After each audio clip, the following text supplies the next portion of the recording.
Hello everyone, welcome to Screen Time with Ozzer. Some doors transport you back in time. You can move forward through some doors. A few doors can make all the difference. We're embarking on a big, bold, and beautiful journey today.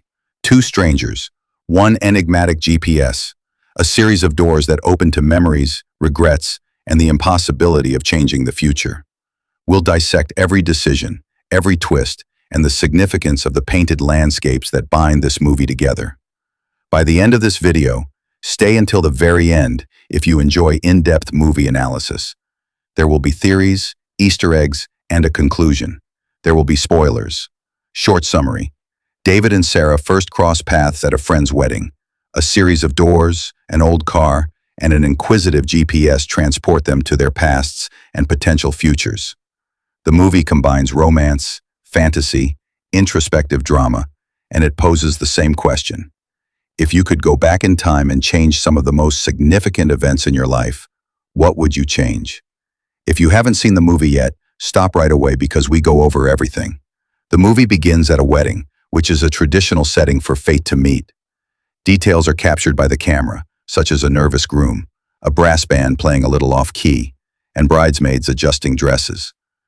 The tone of the movie is established here: romantic, a little fanciful, and suddenly depressing. Sarah and David are introduced as ordinary, layered people. Sarah's laughter, quick and protected.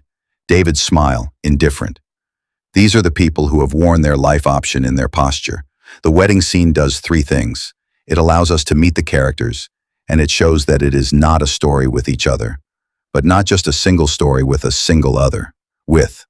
David pulls up in an old car, its leather seats worn and covered in faded stickers. Every prop in this scene feels like a hint, a piece of a puzzle. This car isn't just a vehicle. It's a reminder of a life he's hesitant to let go of. The GPS isn't just a tool here. It almost takes on a personality of its own. Its voice calm yet a bit eerie, as if it knows more than just the best routes. The film subtly suggests that the GPS doesn't just tell you where to go. It decides what you get to see along the way. That GPS serves as the magical spark in this story. In many magical realist films, there's often an object that acts as a bridge between the mundane and the extraordinary. In this case, the GPS will literally unlock doors to memories. Their initial chat at the reception is layered with meaning. They touch on trivial topics, like their jobs and making light of missed trains. But the way the camera moves and the editing choices encourage us to listen for the deeper emotions lurking beneath the surface. David's humor masks a sense of loss, while Sarah's inquiries reveal her fear of making the same mistakes again. By the time we reach the end of Act 1, it's clear to the audience that both characters are capable of significant transformation, and that the GPS will provide them with an opportunity to reflect on their journeys. After the wedding, the tone takes a turn as the GPS leads them off the usual path. They stumble upon a plain door set into a roadside wall, marking the first hint of the supernatural. Though small, that door carries a weight of significance. As they step inside, they aren't whisked away to a distant place. Instead, they dive into a memory.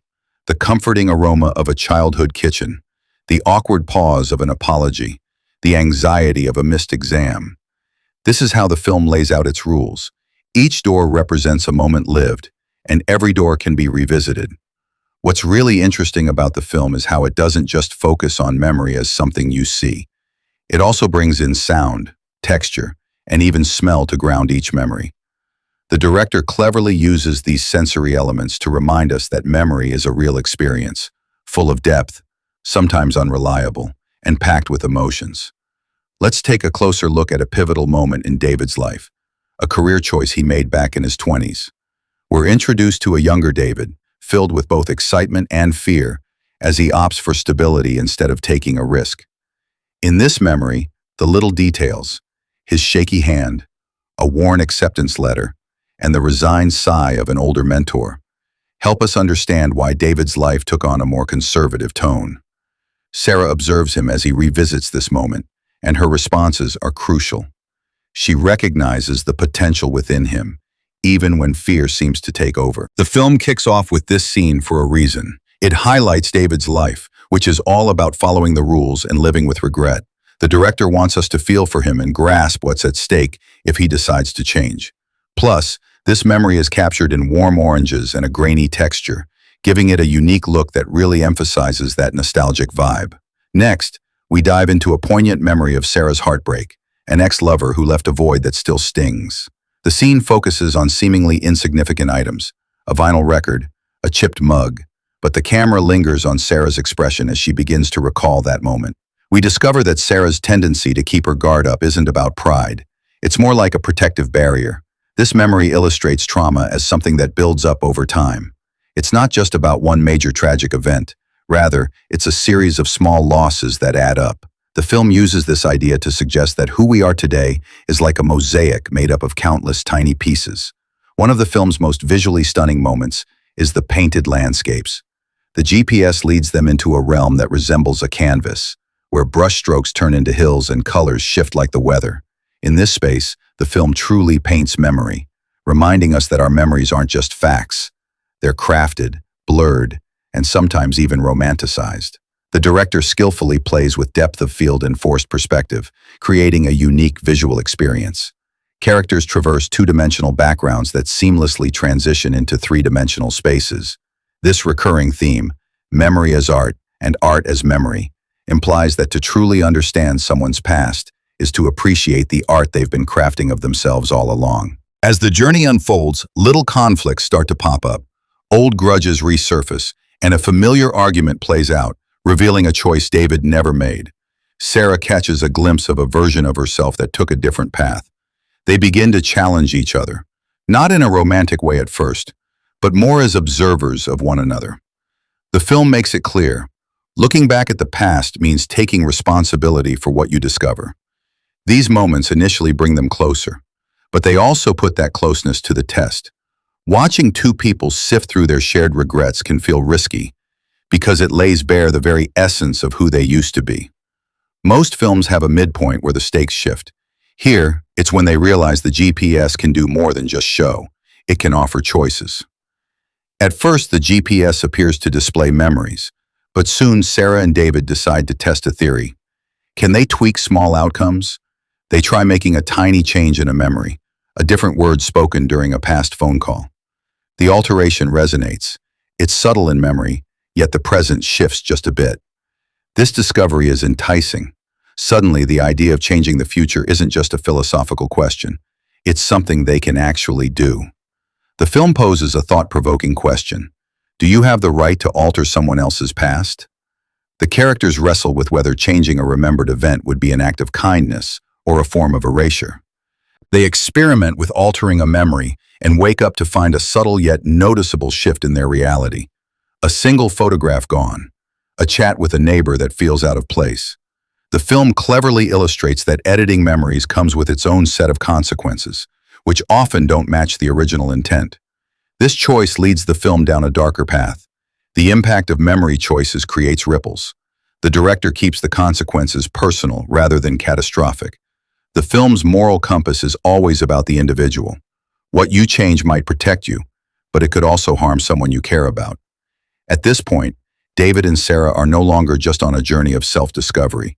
They're uncovering each other's hidden truths, a long-buried sorrow, and a lie that's lingered for decades. The midpoint culminates in a hauntingly beautiful scene, both of them standing in front of a door they're hesitant to open.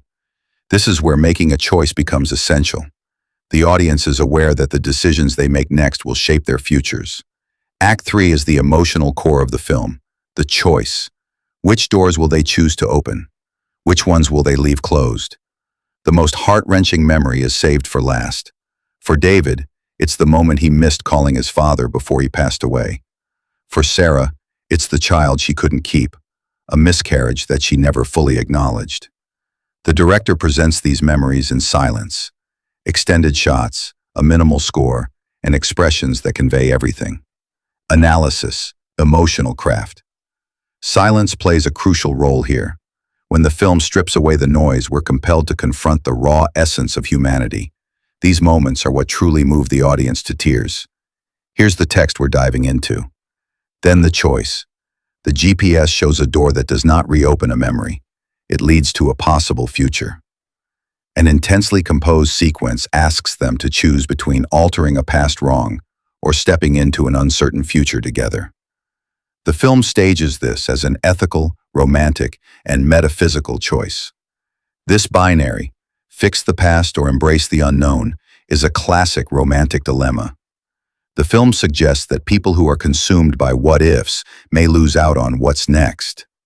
But it also respects the complexity of grief that makes the past feel safer than a blank future.